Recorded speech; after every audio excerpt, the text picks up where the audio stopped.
Jaloerkanaal. De meesten zullen nog wel bekend wezen van de Tietjekantoor. Maar wat is nou eens zo'n toertocht? Puzzel, familietocht hebben wij ervan gemaakt. Officieel is het een garbage run. Wij maken een familietoertocht van Tietjekantoor. Een opruimde auto, met een dijwaarde van maximaal €400, wordt een puzzeltocht rijden. En deze puzzeltocht die zit vol met opdrachten, met punten met verschillende werk in.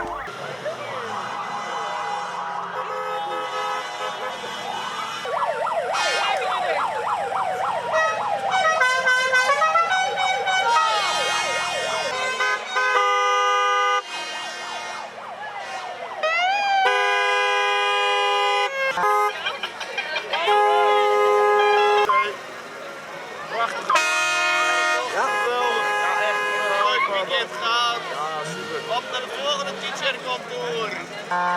En bij een puzzeltocht, je hebt vanzelf lekker winnaar. Ik zeg gewoon wat van had. Jan Gerrit en Jan Jacob.